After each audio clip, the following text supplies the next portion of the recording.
जो बच्चे hostel warden की तैयारी कर रहे हैं वो बच्चे इस वीडियो को बहुत ही ध्यान से देखें, ठीक है। क्योंकि इस वीडियो में मैं ये एक्सप्लेन करने वाला हूँ कि हॉस्टल वार्डन का जो सिलेबस है उसमें उनको TGT, PGT, principal, JSA, lab attendant, इन सब से हट के किन टॉपिक्स को जरूरी है जो उनको तैयार करना है, ठीक है।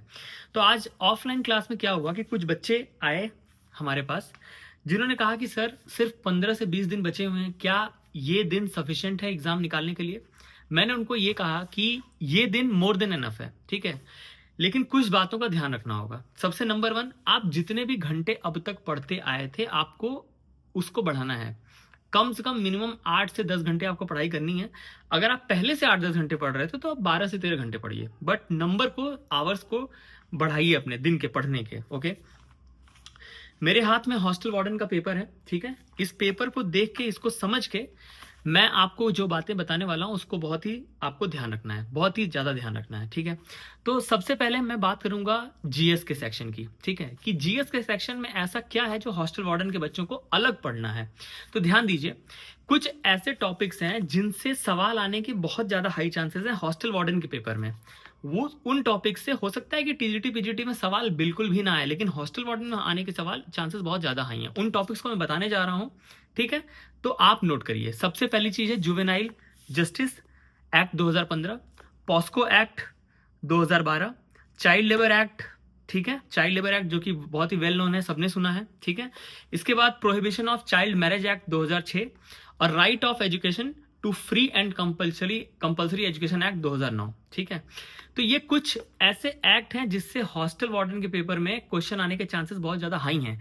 हो सकता है यही आपसे पूछ ले कि ये एक्ट किस ईयर में बना था या किस ईयर में आया था, या फिर फुल फॉर्म पूछ ले, पॉस्को का फुल फॉर्म बताइए, इस तरीके से, या इसमें मल्टीपल लेवल के क्वेश्चन बनने के चांसेस हैं। तो आप कमेंट करके बताइए कि क्या आप चाहते हैं कि इन टॉपिक्स में मैं या मैम अलग से मतलब वीडियो लेक्चर एक निकाल के आपको ये कंप्लीट करा दें, या आप खुद से पढ़ लेंगे, ये आप अपने से बताइए। सेकंड चीज है जीएस के क्वेश्चंस की प्रैक्टिस कहां से करनी है। देखिए जीएस एक ऐसा टॉपिक है ना कि किसी को नहीं पता है कि एग्जैक्टली किस टॉपिक से आएगा सवाल, कैसे आएगा। चलो ये जो 5-6 टॉपिक्स मैंने बताया इनमें से तो 100% मैं श्योर हूं कि कम से कम 1, 2, 3 सवाल तो आने आने तय हैं, लेकिन और कौन से टॉपिक्स होंगे ये हमें नहीं पता। इसलिए हमने अपने मॉक टेस्ट में बहुत ही वाइड वैरायटी ऑफ टॉपिक्स को कवर करने की कोशिश की है। तो आप या तो उनको जाके सॉल्व कर सकते हैं, या फिर जो सवाल लास्ट ईयर प्रीवाईक्यूज में आए हुए हैं आप उनको भी देख सकते हैं। और करंट अफेयर भी हमें देखना है, तो करंट अफेयर्स को तो मतलब सेपरेटली पीडीएफ के फॉर्म में टेस्ट में ही शेयर किया गया, आप वो भी पढ़ाई कर सकते हैं। आगे आते हैं रीजनिंग और क्वांट के लिए। रीजनिंग और क्वांट के लिए सबसे ज्यादा जरूरी है प्रैक्टिस करना। पर डे कम से कम आपको 4 घंटे 5 घंटे रफ कॉपी लाइन से भरते जाइए। क्वांट की आप जितनी प्रैक्टिस करेंगे उतनी अच्छी, रीजनिंग जितना प्रैक्टिस करेंगे उतना अच्छा होगा, जल्दी होगा, एक्यूरेसी आएगी।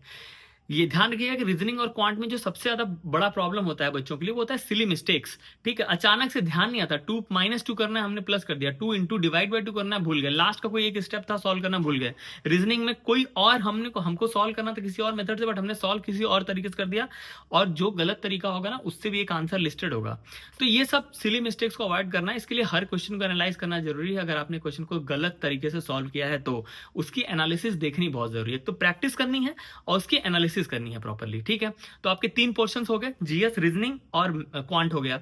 अब आते हैं हम आईसीटी कंप्यूटर एप्लीकेशंस में। कंप्यूटर एप्लीकेशन में देखिए मॉक के लिए हमने कम से कम 50 से ऊपर टेस्ट के सब्जेक्टिव टेस्ट में डाला हुआ है, बाकी मॉक में भी बहुत सारे क्वेश्चन पड़े हुए हैं।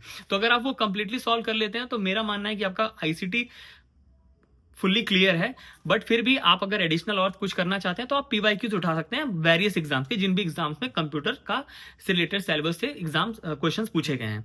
लेकिन एक चीज ध्यान रखिएगा कि इसमें ना जो क्वेश्चंस आप नहीं सॉल्व कर पा रहे हैं आईसीटी के, ठीक है, जैसे रैंडम, सपोज करिए कि आपको एचटीएमएल का फुल फॉर्म नहीं आता है, तो ये है कि अगर आपने उसको मॉक में लगा लिया और आपको अब उस वक्त माइनस मार्किंग में जा रहा है या आप उसको नहीं सॉल्व कर पा रहे हैं, तो वो आपको एग्जाम तक याद रहना जरूरी है।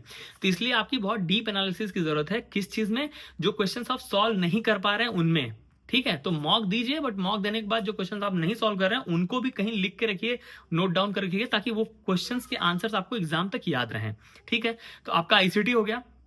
अब आते हैं हिंदी इंग्लिश के लिए। हिंदी इंग्लिश के लिए मैं बहुत सिंपल कहूंगा कि मैम के lectures per day revision batch में चल रहे हैं मॉर्निंग में 11 बजे, या तो मॉर्निंग में 11 बजे चलते हैं या तो शाम को 8:30 बजे। इन दोनों में आप देख लीजिए चैनल पे जाके, मैम कंटिन्यू करा रही हैं हिंदी और इंग्लिश दोनों। आप वहां से उनके सभी लेक्चर्स को कंप्लीट करिए, आपका हिंदी इंग्लिश में कोई प्रॉब्लम नहीं आएगा। हाँ, अपने आप को चेक करने के लिए आप ऐप पे मॉक भी जाके दे सकते हैं। और इन सब के अलावा मैं एक बात कहूंगा, हॉस्टल वार्डन के बच्चों ध्यान से सुनिए, आपके जो मॉक पड़े हुए हैं ऐप के ऊपर, ठीक है, जितने भी मॉक्स पड़े हुए हैं आप हर में दीजिए। अगर आप 50+ स्कोर कर रहे हैं तो आप सिलेक्शन की तरफ हैं। आपको ये सब जो मैंने बताई है, ये सब करके आप 100% अपने सिलेक्शन को इंश्योर कर सकते हैं, ठीक है। तो आप इस वीडियो के कमेंट में मुझे बताइए कि क्या इन टॉपिक को जो मैंने बताया आप वीडियो के फॉर्म में कंप्लीट करवाना चाहते हैं या आप खुद से कर लेंगे। मिलते हैं अगली वीडियो में।